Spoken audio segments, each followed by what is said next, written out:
Tawagin niyo na lang po ako sa pangalang David. Hindi ako naniniwala noon sa mga kwento ng multo, sumpa o kung anumang kababalaghan. Para sa akin lahat may paliwanag. Hanggang sa gabing yon sa gubat. Ilang taon na ang lumipas, pero sariwa pa rin sa isip ko ang bawat tunog, bawat amoy at bawat takot na naramdaman ko. May mga karanasan kasi na kahit pilit mong kalimutan, kusa silang bumabalik sa dilim. 4 kaming magkakaibigan noon. Sina Mark, Joel, Ian at ako. Napagdesisyonan naming mag-camping sa isang liblib na bahagi ng gubat, malayo sa baryo at sa sibilisasyon. May isang matandang lalaking nakausap namin bago kami pumasok. Tinuro niya ang daan, pero bago siya tuluyang umalis, tumitig siya sa amin ng matagal. Kung may makita kayong bagay na hindi dapat na andoon, lumayo kayo agad. Mahina niyang sabi. Tinawanan lang namin yon. Bandang hapon na nang pumasok kami ng gubat. Habang palalim kami ng palalim, unti-unting nawawala ang signal ng cellphone. Bigat ng hangin ang unang napansin ko. May amoy ng basang lupa at lumang kahoy. Parang may matagal nang nabubulok sa paligid. Kahit hindi pa lubog ang araw, kakaibang dilim ang bumabalot sa mga puno. Walang ibon, wala ring kuliglig. Parang may nagmamasid. Habang naglalakad si Joel sa unahan, bigla siyang huminto. David, bulong niya, nanginginig ang boses. May nakita ba kayo? Sa pagitan ng mga puno, may isang hugis parihabang bagay na nakahiga sa lupa. Itim, medyo kupas at may kalawang na bakal sa gilid. Hindi yun kahon, hindi rin yun troso. Isa yung kabaong. Hindi kami agad nakagalaw nang makita namin ang kabaong. Para kaming napako sa lupa. Walang pangalan, walang anumang palatandaan. Isang lumang kabaong lang na nakahiga sa gitna ng gubat na parang may naghihintay. Hindi yan totoo, props lang yan. Baka may shoot, sabi ni Ian. Lumapit si Mark. Mali. Bago pa namin siya mapigilan, umalingaw-ngaw ang isang tunog. Parang may kumakatok mula sa loob ng kabaong. Patras kami lahat. Mark, matras ka, sabi ko. Biglang gumalaw ang kabaong. Hindi bumukas. Tumindig ito. Mag-isa. Walang kamay, walang paa pero dahan-dahan itong umangat mula sa lupa. Kasabay ng tunog ng nagkikiskisang bakal at kahoy. Ang hangin ay biglang lumamig at sabay-sabay namatay ang mga flashlight namin. Doon na kami tumakbo. Hindi ko alam kung paano namin natagpuan ang daan pero malinaw sa isip ko ang tunog sa likod namin. Parang kinakaladkad yung kabaong sa lupa. Minsan mabilis, minsan mabagal pero laging papalapit. May sumigaw. Si Joel. Nadapa siya sa ugat ng puno. Paglingon ko, nakita ko ang kabaong na biglang bumilis. Halos dumudulas sa lupa papunta sa kanya. Hinila ko si Joel. Pero sa sandaling yon, bumukas ang takip. Wala akong nakita. Itim lang. Isang malamig na hangin ang sumipsip sa amin. Parang hinihigop ang hininga at lakas namin. Narinig ko ang boses ni Joel. Paos, umiiyak. Pero bigla itong naputol. Pagkalingon ko, wala na siya. Sumara ang kabaong ng kusa. Tumakbo kami ni na Mark at Ian hanggang sa tuluyan kaming makalabas ng gubat. Hindi na kami tumigil. hanggang sa makarating kami sa baryo. Hingal na hingal, sugatan at nanginginig.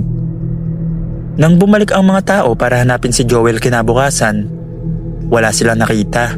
Walang mga bakas ng paa, wala rin yung kabaong. Walang kahit anong palatandaan na may nangyari roon. Pero may sinabi ang matandang lalaking nakausap namin noon. May kabaong dyan. Hindi yun para sa patay. Para yun sa mga naliligaw.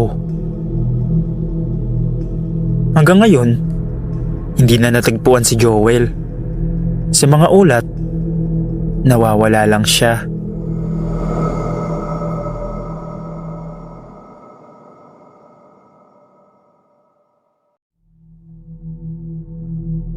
Ang pangalan ko ay Eric. Bata pa ako noon, 10 taong gulang lang. Pero malinaw pa rin sa alaala ko ang araw na yon. Hanggang ngayon kapag naaamoy ko ang sunog na plastik at nabubulok na basura, parang bumabalik lahat. Hindi ko alam kung maniniwala ang iba, pero alam ko ang nakita ko at alam kong hindi pa naginip yon. Malapit sa amin ang isang lumang tambakan ng basura, nasa dulo ng baryo. Doon dinadala ang mga sirang gamit, patay na hayop at mga bagay na ayaw nang galawin ng kahit sino. Bawal kaming mga bata ron. Pero gaya ng ibang araw, nandun ako, naglalakad. Naghahanap ng bakal at bote na pwede kong ibenta. Hapon yun at mabigat ang hangin. Walang ibang bata. Tahimik. Masyadong tahimik para sa isang lugar na dapat maingay dahil sa mga uwak at aso. Habang naglalakad ako sa pagitan ng bunton ng basura, may napansin akong hindi bagay sa lugar. Isang kabaong. Hindi ito nakabaon. Hindi rin sira. Nakahiga lang ito sa ibabaw ng basura, bahagyang nakatabingi. Kulay brown na may gasgas at putik. Para bang itinapon lang ng basta. Lumapit ako ng dahan-dahan. Pero may kakaiba. Parang may bakas ng kamay sa gilid mula sa loob. Biglang humangin ng malakas. Kumalabog ang mga plastik. Ang mga uwak na kanina'y wala, sabay-sabay na lumipad palayo na parang may paparating. Napatigil ako. May narinig akong tunog. Hindi kaluskos ng basura, hindi rin yabag ng tao, kundi isang mahinang paghinga mula sa loob ng kabaong. Doon nagsimulang manginig ang tuhod ko at bago pa ako makatakbo, bagyang gumalaw ang takip. Hindi ako nakagalaw, para akong nalunod sa sarili kong takot habang unti-unting bumubukas ang takip ng kabaong. Tumigil ang hangin, tumahimik ang buong tambakan. Isang kamay ang lumabas. Maputla, manipis ang balat, parang papel na binabad sa tubig. Nangingitim ang mga kuko at may putik na nakakapit sa mga daliri. Dahan-dahan itong kumapit sa gilid ng kabaong, sabay pag-angat ng isang katawan. Isang bangkay. Hindi siya mukhang bagong patay, pero hindi rin bulok. Para siyang taong matagal nang hindi humihinga pero pinilit bumalik. Nakabiti ng ulo, nakadilat ang mga mata, puro puti lang. Bumuka ang bibig niya at mula roon ay lumabas ang tunog na hinding-hindi ko makakalimutan. Isang mahinang tawa. Napasigaw ako. Bigla siyang tumingin sa akin. Sa isang iglap, tumalon siya palabas ng kabaong. Mabilis. Nagsimula siyang tumakbo papalapit sa akin habang nakabaluktot ang katawan. Parang sirang manika.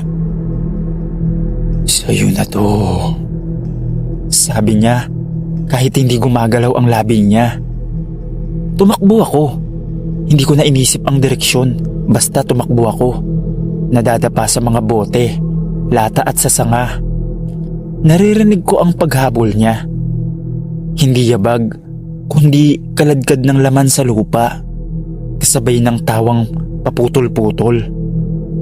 Nang lingunin ko siya sa huling sandali, nakita kong huminto siya bigla sa gitna ng tambakan. Tumayo siya ng tuwid, nakatitig lang sa akin.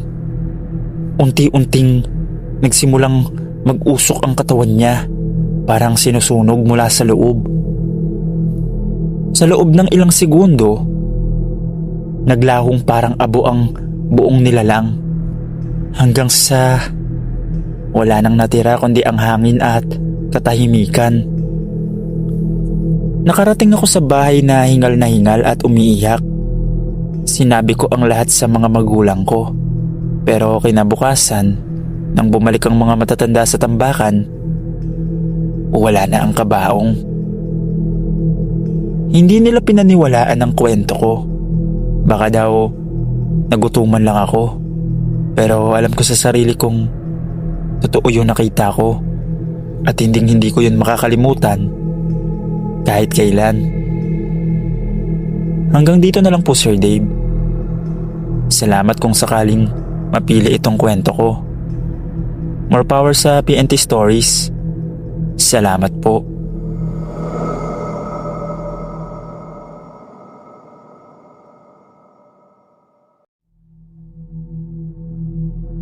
Magandang araw, Sir Dave. Ako nga po pala si Lena. Lumaki ako sa probinsya kung saan normal ang maglaba sa ilog. Tahimik ang lugar namin. Walang signal, walang ingay ng sasakyan. Puro huni lang ng kuliglig at agos ng tubig.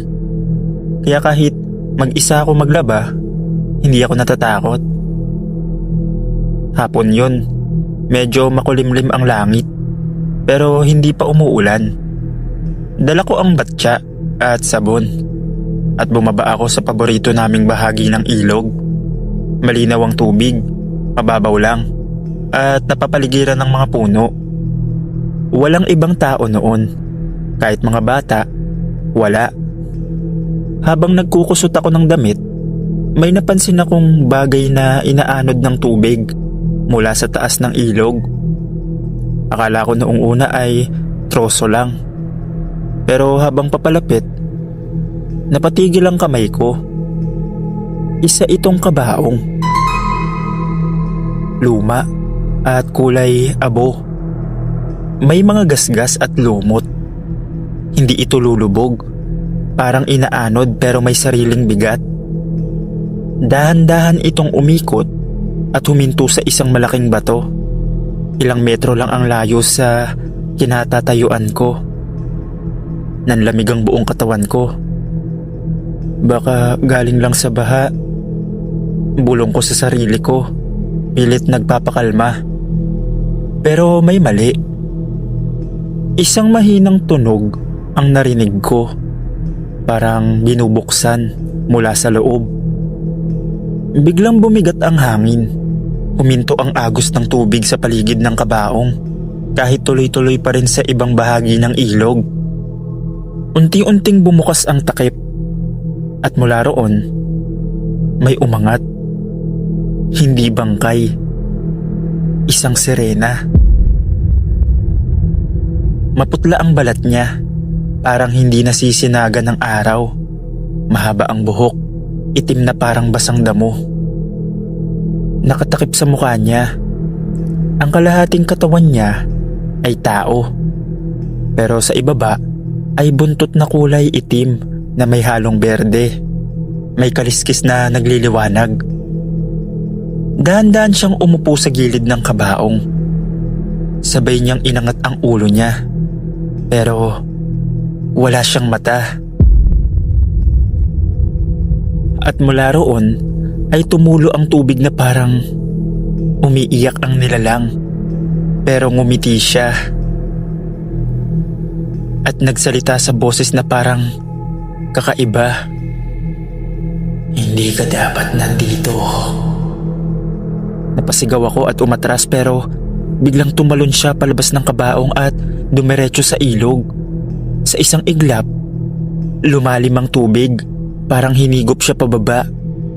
Bago tuluyang mawala, tumingin siya sa akin at tumawa. pero mahina lang. Pagkatapos nun, napakurap ako at naglaho ang kabaong na parang walang nangyari. Tumakbo ako pa uwi, iniwan ang lahat, batya, sabon, pati na rin ang damit. Nilagnat ako ng 3 araw.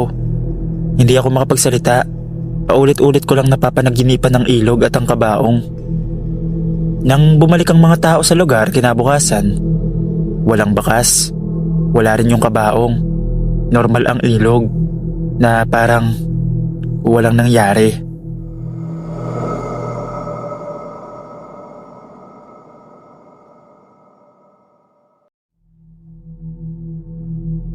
Mapagpalang araw po, Sir Dave. Happy New Year po sa ating lahat. Gusto ko lang po magkwento ng karanasan ko. Ang pangalan ko ay Anton. Hindi ako palalabas ng bahay tuwing madaling araw. Pero may mga gabing pinipilit kang gisingin ng kung anong hindi mo maintindihan. At kapag sumilip ka, huli na ang lahat. Madaling araw yun. Eksaktong 3 a.m. Nagising ako, hindi dahil sa ingay, kundi dahil sa katahimikan. Wala akong marinig na aso, walang kuliglig, walang hangin. Bumangon ako at sumilip sa bintana. Hindi ko alam kung bakit pero ginawa ko. Sa kalsada sa tapat ng bahay namin, may mga taong naglalakad. Hindi sila maingay, hindi rin sila nagdadasal. Pero alam kong prosesyon yun dahil may dala silang kabaong. Itim na itim, walang palamuti, wala ring krus, wala rin silang dalang kandila. 4 na lalaki ang may buhat, lahat nakaitim din. Hindi ko rin makita ang mukha nila, parang natatakpan ng anino, kahit may ilaw ang poste sa kalsada. Sa likod nila, may iba pang sumusunod. Tahimik lang silang naglalakad. Uloy nakayuko, mga kamay ay nakahawak sa dibdib. Walang isa man ang tumingin sa paligid. Dumaan lang sila. Dapat doon na natapos. Pero nang eksaktong dumaan ang kabaong sa harap ng bahay namin, huminto sila. Biglang umingay ang paligid. Tumahol ang mga aso, pero biglang naputol ang tahol. Parang sinakal. Kumirot ang ulo ko at biglang bumigat ang dibdib ko. Dahan-dahang gumalaw ang takip ng kabaong. Hindi bumukas ng todo, kaunting angat lang, pero sapat para may lumabas na amoy ng kandila. Napaatras ako sa bintana. Isa sa mga nagbubuhat ang dahan-dahang lumingon pataas. Diretsyong humarap sa akin at doon ko nakita na wala siyang mata.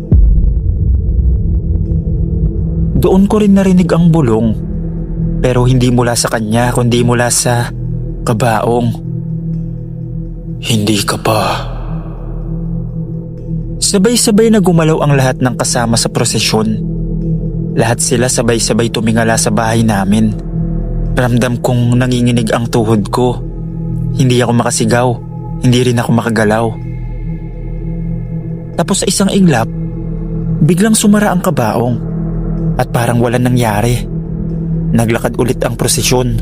Dahan-dahan silang lumayo hanggang sa lamunin sila ng dilim ng kalsada. Pagkalipas ng ilang segundo, bumalik ang lahat. Hanggang sa naging normal na ang gabi. Hindi ko alam kung ano yung nakita ko. Hindi ko alam kung sino sila at kung bakit may prosesyon ng 3:00 ng madaling araw. Pero matapos yun, hindi na ako nakatulog ng gabing yun.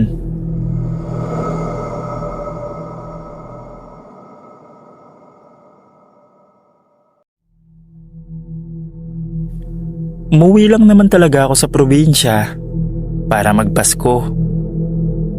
Ako si Felix at lumaki ako sa Maynila. Noong Disyembre, Napagdesisyon na ng pamilya namin na doon magdiwang ng Pasko sa probinsya ng nanay ko. May bagong bahay raw na lilipatan ang tiyahin ko. Lumang bahay pero inayos na raw. Tahimik ang lugar, malamig ang hangin, at malayo sa kalsada. Sabi ko sa sarili ko, ayos to, pahinga rin sa ingay ng syudad. Pero pagdating pa lang namin bandang hapon, may kakaiba na agad akong naramdaman. Sobrang tahimik.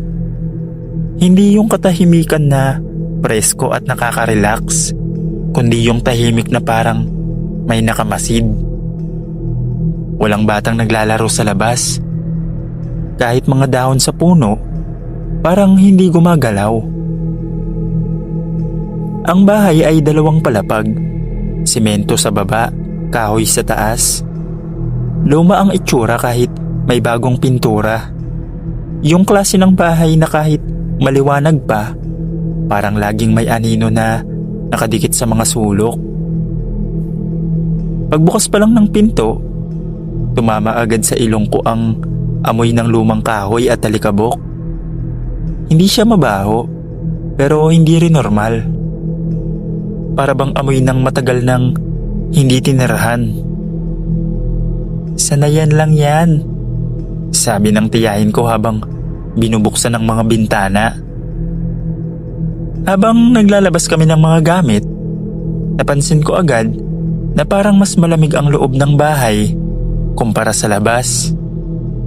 Akala ko normal lang, baka dahil makapalang dingding at walang araw na pumapasok. Pero may isang bagay na hindi ko maipaliwanag.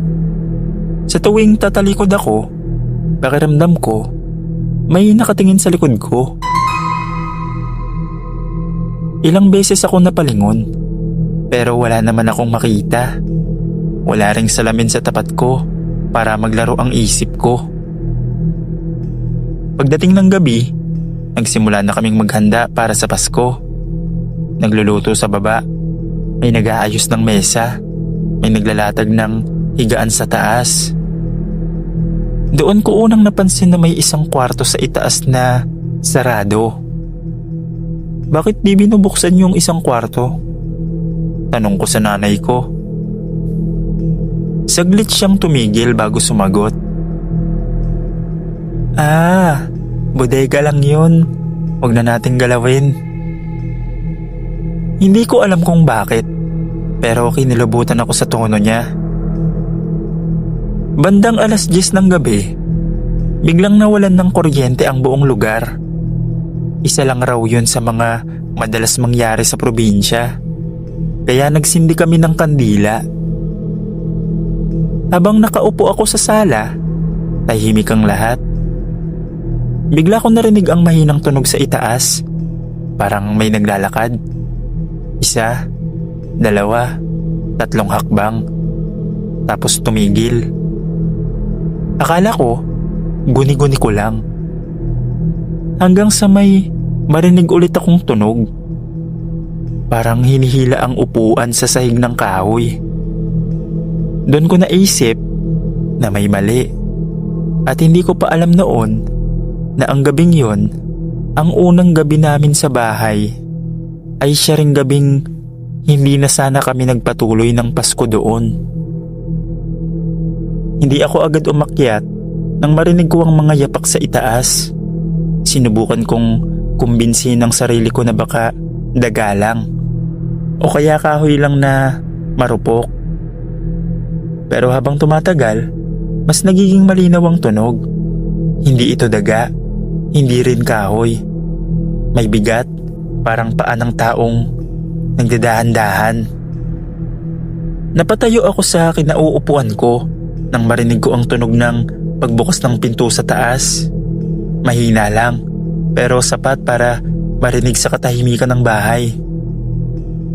Ma, may naririnig ka ba? Bulong ko. Hindi siya sumagot agad. Nakita ko lang kung paano humigpit ang hawak niya sa kandila. Doon ko nalaman na hindi lang ako ang may naririnig. Isa-isa nang nagising ang mga kamag-anak ko. Walang nagsasalita, walang nagtatanong. Lahat kami, sabay-sabay nakatingin sa hagdan. Doon nagsimula ang pinakamahabang minuto ng buhay ko. May aninong dumaan sa itaas. Hindi malinaw, hindi buo pero gumalaw ito. Parang tao, pero mali ang galaw. Mabagal at lumulutang. Biglang may narinig kaming boses. Paos na parang matanda. "Andito na kayo." Nanlambot ang mga tuhod ko. Hindi galing sa taas, hindi rin sa baba. Parang nasa loob mismo ng bahay ang boses. Kahit saan ka lumingon, maririnig mo. Nagsimulang umiyak ang pinsan ko. May nagdasal ng malakas, may napaupo na lang sa sahig. Biglang bumukas ng malakas ang pintuan ng bodega sa itaas. Yung kwartong sinabi sa akin na huwag galawin. Kasabay nun, naramdaman kong lumamig ang buong bahay. At doon ko siya nakita, sa gitna ng hagdan. Isang figura, matangkad, payat. Parang tuyo ang balat. Hindi ko makita ang muka. Nakatayo lang siya ron, parang hinihintay kami. Biglang may sumigaw ng, "Labas na! Labas!" Hindi na kami nag-isip. Bitbit ang mga bata, tumakbo kami palabas ng bahay. May nadapa, may naiwan ng tsinelas, may umiiyak, may nagsusuka sa takot. Matapos yun, hindi na kami bumalik sa loob. Sa labas kami nagpalipas ng gabi, sa kapitbahay na ilang metro ang layo. Doon na lang namin tinuloy ang Pasko. Pero walang handa, wala ring kasiyahan, puro takot lang. Kinabukasan, umalis agad kami. Habang papaalis ang sasakyan, napatingin ako sa bahay. Sa bintana ng itaas, nakita ko ang isang anino nakatingin sa amin. At doon ko naintindihan kung bakit walang gustong tumira ron. Hanggang ngayon, tuwing Pasko, naaalala ko pa rin ang gabing yun.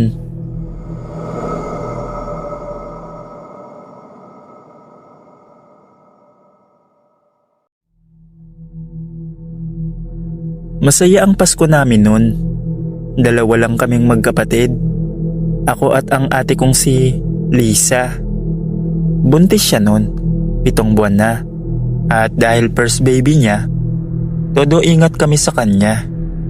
Sa probinsya kami nagdiwang ng Pasko, sa lumang bahay ng mga magulang namin. Tahimik ang lugar, pero masaya tuwing may okasyon. Nagluto kami maghapon. May liwanag ng parol sa labas, may kantahan sa loob. At kahit simple lang ang handa, ramdam mo yung saya. Bandang 10:00 ng gabi, nakaupo kami sa sala. Si Ate Lisa, inihimas ang tiyan niya habang nakangiti. "Parang ang lakas gumalaw ni baby," sabi niya. "Siguro nagugustuhan niya yung ingay," sabi ko naman. Pero biglang may kumatok sa pinto. Nagkatinginan kami. "Sino kaya yan? Late na," sabi ni ate. Tumayo ako. "Ako na." Paglapit ko sa pinto, may kung anong amoy na sumalubong sa ilong ko. Parang basang damit na matagal nang hindi natutuyo. Pagbukas ko ng pinto, may isang babae sa labas. Payat, sabog ang buhok, marumi ang damit, nakayuko ang ulo. Mukha siyang pulube, yung tipong matagal nang nasa lansangan. "Ate, pamasko lang po kahit konti," mahina niyang sabi. May ilaw ng parol sa tapat ng bahay namin, kaya kita ko ang mukha niya. At doon ako kinabahan. Hindi dahil pangit siya, hindi dahil madumi, kundi dahil kakaiba ang ngiti niya. Sandali lang ha, sabi ko. Kinuha ko ang barya sa mesa at inabot sa kanya. Pag-abot niya, nagdikit ang balat namin. Malamig. Salamat po, sabi niya sabay tingin sa loob ng bahay. Diretso siyang tumingin kay Ate Lisa. At bigla niyang sinabing, "Ang ganda ng dinadala mo." Nanlaki ang mata ko. Ha? Pero tumalikod na siya at naglakad palayo. Isinara ko agad ang pinto at napasandal. "O bakit?" tanong ni ate. "Wala, pulubi lang." Hindi ko sinabi yung naramdaman ko. Ayokong kabahan si ate lalo na buntis siya. Pero bago kami matulog, napansin ko, hindi mapakali si Ate Lisa. Paulit-ulit niyang hinahaplos ang tiyan niya. Pawis na pawis, kahit malamig ang gabi. Parang may nakatingin. Bulong niya. Bandang 3:00 ng madaling araw, nagising ako sa sigaw ng ate ko. Agad akong tumakbo papunta sa kwarto niya. Pagbukas ko ng ilaw, bumungad sa akin ang itsura niyang pawis na pawis, namumutla at nanginginig. Hawak niya ang tiyan niya. "Anong nararamdaman mo?" tanong ko. "Masakit. Parang may humihigop." Umiiyak niyang sagot. Tapos biglang nawala ang ilaw sa buong bahay. Kasabay nun, may narinig akong pagaspas sa bubong. Mabigat, at saka naamoy ko yung amoy na naamoy ko kanina sa pintuan. "Ate, huwag kang titingin sa bintana," sabi ko. Pero huli na. Napatingin siya at doon siya napasigaw ulit. Sa labas ng bintana, may anyong babae na nakadapa sa bubong. Parang nakabaliktad ang ulo nito, pero diretso kaming tinitignan. Dilat na dilat ang mga mata at ang ngiti mas malapad kaysa sa mga normal na tao. "Andyan ka na pala," bulong niya mula sa labas. Iba na ang boses. Kumulubot ang balat niya at nang bumuka ang bibig niya, may mahabang dila na gumagalaw. Aswang," mahina kong sabi. Biglang bumukas ang bintana kahit nakalak. Umampas ang hangin sa loob ng kwarto. Kasabay nun, nagsimulang mawalan ng malay ang ate ko. Bumigat ang katawan niya sa kama. Sumigaw ako. Nagdasal ako. Ayun na lang kasi ang naiisip kong paraan. At biglang nawala ang nilalang. Hindi ko alam kung paano nangyari yon. Tapos bumalik ang ilaw. Kinabukasan, dinala ko agad si ate sa ospital. Sabi ng doktor, muntik na raw siyang makunan. Pero himala raw na ligtas ang baby. Matapos yun, pumunta kami sa albularyo. At sabi nito, may dumalaw na nilalang sa inyo. Dinalaw kayo ng isang nilalang ng gabi. Pero hindi kayo ang sadya, kundi ang dinadala ng ate mo. Babalik pa po ba yun? Tanong ko. Pero umiling siya. At may binigay siyang pangontra. Umuwi na kami matapos yon.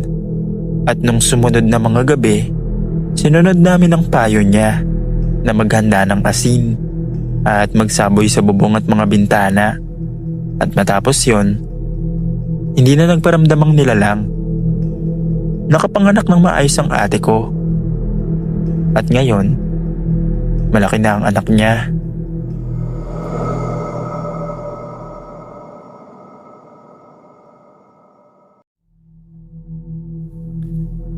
Kumpare ko si Romy.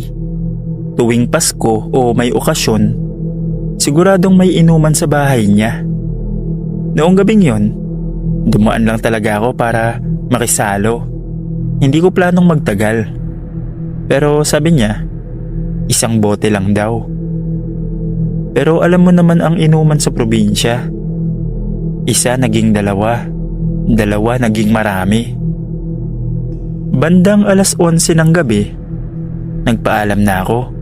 Medyo hilo, pero kaya ko pa maglakad. Malapit lang naman ang bahay namin, kung dadaan sa shortcut sa gubat. "Wag dun, may naliligaw dyan," paalala ni Romy. Ngumiti lang ako. Matagal na akong dumadaan doon. Makalipas ang ilang minuto, nagdesisyon na akong umuwi. Pagpasok ko sa gubat, tahimik. Walang kuliglig, walang palaka. Kahit hangin, wala rin. Ang tanging naririnig ko lang ay ang sarili kong yapak at tibok ng dibdib ko. Habang naglalakad, napansin kong masyadong maliwanag ang buwan. Parang sinusundan ako ng liwanag kahit saan ako lumingon. Ilang minuto pa, napansin kong paulit-ulit na lang ang dinadaanan ko. Yung parehong puno, yung parehong bato, yung parehong baluktot na ugat sa lupa. Napahinto ako. Hindi na tama to. Bulong ko. Biglang may ilaw sa malayo. Dilaw. Mainit ang dating. Parang pista. Parang may okasyon. Natuwa ako. May bahay pala dito. Kaya nilapitan ko. Ang bumungad sa akin, isang malawak na lugar. May mga bahay, may mga taong nakaputi, may mga ilaw na hindi galing sa poste. Pero maliwanag. At higit sa lahat, walang anino ang mga tao. May lumapit sa akin. Isang lalaki. Maayos ang suot at nakangiti. "Kanina ka pa namin hinihintay," sabi niya. Medyo nanlamig ako. "Pasensya na po, naligaw lang ako." "Hindi ka naligaw. Dumating ka," sagot niya.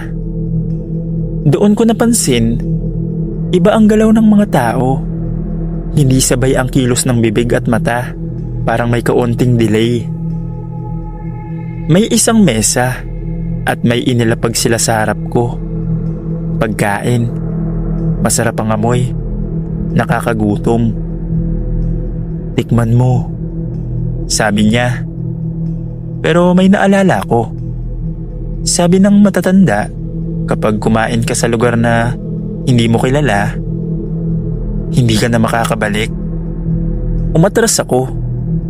"Uuwi na po ako." Sabay-sabay silang tumingin sa akin. At doon nagbago ang paligid. Ang mga ilaw naging malamlam. Ang mga mukha nila humaba. Ang mga ngiti lumapad. "Hindi pa," sabi ng boses sa likod ko. "Isang gabi lang." Tumakbo ko. Habang tumatakbo, humahaba ang daan. Parang walang katapusan.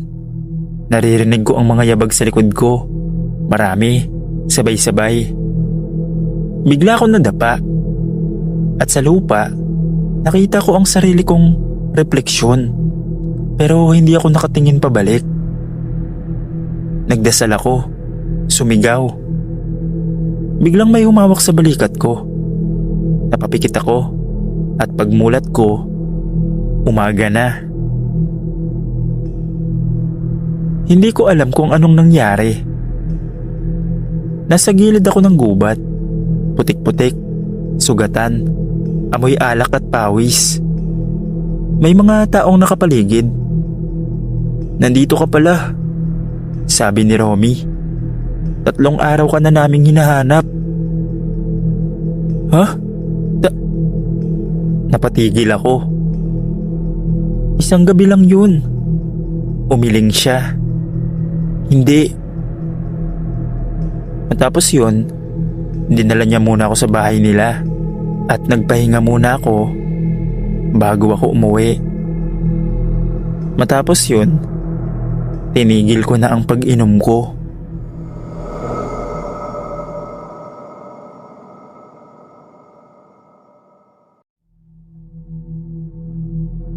Ako nga pala si Marlon at gusto ko lang magkwento. Tahimik ang Pasko namin noon. Hindi grande, walang bisita, walang video okay. Kaming pamilya lang. Naghihintay ng alas 12 para magbukas ng mga regalo.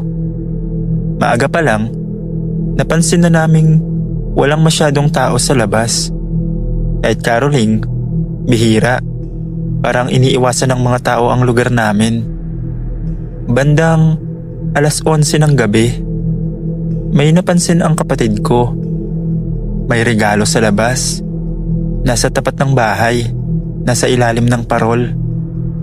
May isang kahon, balot ng pulang gift wrap, tapos may laso pa.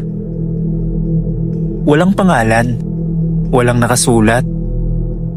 Una naming inisip, baka kapitbahay lang na nag-iwan ng pamasko.